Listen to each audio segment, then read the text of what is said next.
Last time the Republicans voted for anything that the president put on the table was this stimulus package. They got 3 Republican votes, and, of course, Arlen Specter went to the Democrats. Joining me now is California Congressman Issa, a ranking member of the House Oversight and Government Reform Committee.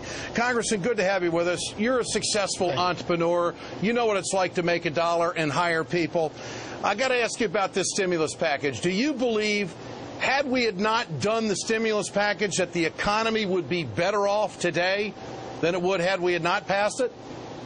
Well, Ed, I'm going to give credit where it is due. The nearly $300 billion that's been spent has allowed a number of people to keep their jobs, to be paid for another year. The vast majority are school teachers, federal, state, and local workers. No question, government workers have kept their jobs. The answer to your question, though, is if we took the remaining $400+ billion and began investing in things which create permanent jobs, we'd be far better off.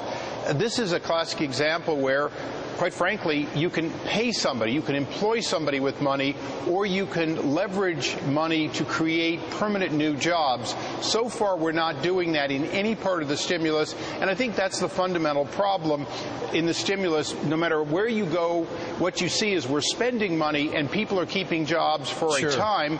The American people, though, want to know what's going to get a job at a factory and some employment that will be permanent started in their community, and that's something Republicans and Democrats should be working on together. Congressman, let's you and I find the middle of the road here, and let's be fair about this, and I think you're an honest broker on this, and most people that are in private business know what it's like to meet payroll and know how tough it is. The Republicans, do you believe that they will be honest brokers from this point on? Now, you've just mentioned that there are some things that have happened that are good, but don't the Republicans just have to make the case, President Obama, this is where you got to go, instead of having an obstructionist attitude? Do you think the Republicans can be honest brokers from this point on? Isn't it better to create jobs than to score cheap political points? What do you think? Well, it's certainly better to create jobs. We do have a fundamental difference of opinion about whether you put money out to employ people for a day or you find ways to leverage that for permanent new jobs. Permanent being at least they continue beyond when the federal dollars run out.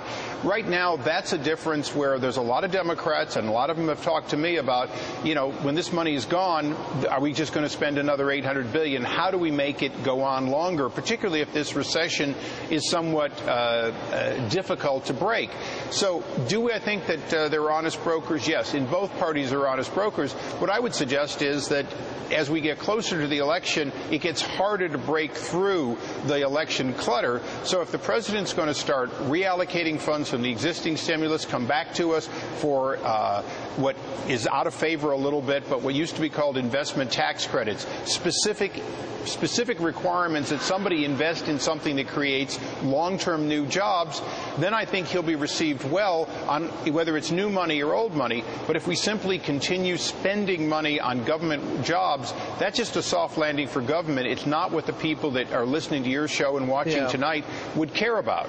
Congressman Issa, good to have you with us tonight. I appreciate your take on this. You bet.